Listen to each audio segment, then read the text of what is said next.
Buen día ante todo, mi nombre es Moisés Sales Mendieta Quispe y en el día de hoy voy a hablar sobre las carnes. Pero, ¿qué son las carnes? Pues bueno, es el término que se emplean para designar a los músculos y vísceras de los animales utilizados en la alimentación. Está acompañada de un tejido cognitivo rico en colágeno, rico en grasa y un tejido óseo. Las carnes son alimentos de alto valor nutritivo y una de las mayores fuentes de proteínas, hierros y vitaminas y complejo B. Al ser una fuente principal de proteínas, cumple su función de formar nuevos tejidos, reemplazando tejidos que se destruyeron y en menor proporción como fuente de energía. Ahora hablaremos sobre las clases de cárnicos según el origen biológico.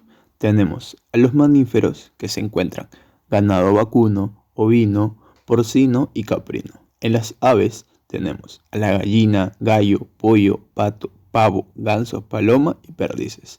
En los reptiles, tortuga, lagarto. En los anfibios tenemos a la rana. En los peces, marinos, peces lacustres, peces fluviales. En los moluscos, pelecitópodos, gasterópodos, cefalópodos. En los crustáceos, camarones, cangrejos y langostinos. Clases cárnicos según su color. Blancos son aves y mayoría de los pescados. Tenemos a las rojas, que suelen ser carne de vacuno, ovino y porcino. Y en las de color rojo oscuro tenemos a los animales salvajes. La composición del músculo de la carne es, en agua tenemos un 75%. Recordemos que el músculo tiene una gran cantidad de agua, por eso al someterlo en métodos de cocción suele en disminuir su tamaño. En carbohidratos solo es 1%, en vitaminas y minerales un 1%, en grasas, lípidos un 5% y en proteínas, que por eso es lo que nos importan las carnes, es un 18%. Recordemos que los factores que pueden alterar el proceso normal de la separación del rigor mortis, estos factores son la edad del animal, la raza del animal, la mala alimentación del animal y sus enfermedades, el sexo y el estado del animal. En la distribución de los componentes proteicos tenemos proteínas miofibrilares, un 36% miosina, un 27% actina y un 10% tropomiosina. Proteínas sarcoplasmáticas tenemos del 25 al 30% miogenos, globulinas, mioglobininas, mioglobulina, metamioglobina, mialbumina, quinasa creatina, fosfoglicerido, deshidrogenasa, piruvatoquinasa. Proteínas del tejido cognitivo del 10 al 15%. Tenemos el colágeno presentando alto porcentaje de aminoácidos no esenciales, aspartano, glicina y en menor proporción arginina, cistina, hidroxixprolina y prolina. En la elastina contiene los aminoácidos glicina, alanina, prolina y valina. Como podemos observar, el tejido cognitivo es aquel que rodea las fibrinas para agruparlas en fibras musculares. Además, forman tendones que sostienen los músculos pegados a los huesos. Su principal proteína son la elastina y el colágeno. La elastina no se puede quebrar durante la exposición al calor, no se encuentra en grandes cantidades y el colágeno, por su parte, se ablanda durante la cocción y se solubiliza en medios líquidos, dando como resultado caldos gelatinosos y untuosos que son muy beneficiosos. En los factores principales asociados a la suavidad de la carne tenemos a las fibras musculares, el tejido cognitivo y los lípidos asociados. La misma carne nos marca en el sentido donde debe ser cortado. Debemos entender que el rigor mortis constituye la fase inicial en la transformación del músculo en carne. Consiste en la unión irreversible de miosina y actina para formar actomiosina. Esta unión puede ir acompañada o no de concentración muscular, pero se manifiesta en la rigidez cadavérica que le caracteriza. No debemos consumir carnes en su estado de rigor mortis. Como acabo de explicar, después del sacrificio hay el rigor mortis, que es la rigidez de los músculos después de la muerte. Viene la interrupción de la circulación sanguínea, aporte de oxígeno 2 ausente, hay glucólisis, la respiración celular se paraliza, produce la glicólisis anaeróbica, el glucógeno se transforma en ácido láctico hasta disminuir el glucógeno y ATP. Luego el pH desciende de un 7 hasta un 5.5. Después de ello tenemos la maduración, donde el pH del músculo desciende, se liberan catepsinas, enzimas que degradan la estructura proteica, se produce el ablandamiento, aroma y sabor y no se deja madurar 21 días. Se consume ácido láctico.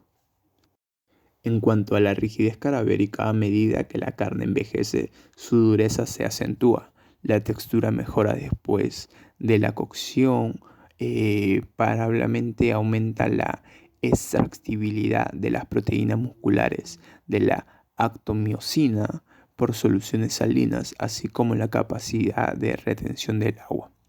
Esta maduración no es el resultado de una disociación de los enlaces establecidos entre la actina y la miosina, sino es la separación de filamentos de actina de la línea Z por la liberación de las enzimas, procedentes de los lisomas por el descenso del pH. En caso de la carne de vaca, la disipación de la rigidez cadavérica se necesita un día de 43 grados Celsius. El descenso de dureza es mayor cuando la rigidez fue inicialmente menos intensa. La transformación del músculo en carne. El músculo del animal vivo tiene un pH de unos 7,2 o ligeramente superior. Después de la muerte el pH desciende de manera variable, a veces hasta un 5.5. Pero se sabe que el descenso del pH se debe a la producción del ácido láctico en el músculo después de la muerte. La magnitud del descenso del pH varía según la especie del animal y de un músculo a otro del mismo animal. En lo general, cuando mayor es el descenso del pH, menor es la calidad de conservación de la carne. Dentro de una misma especie animal pueden existir variaciones de la magnitud del descenso del pH. En los cerdos, por ejemplo, el olor hediondo, que es desagradable a los jamones, se observa preferentemente en las carnes de un pH alto, haciendo ello responsable en parte del fuerte olor a putrefacción. La cadaverina se forma por descarboxilización de la lisina respectivamente. Reacción cataliza por la enzima linasa descarboxilasa. Asimismo, la putrexina también es responsable del olor a podrido.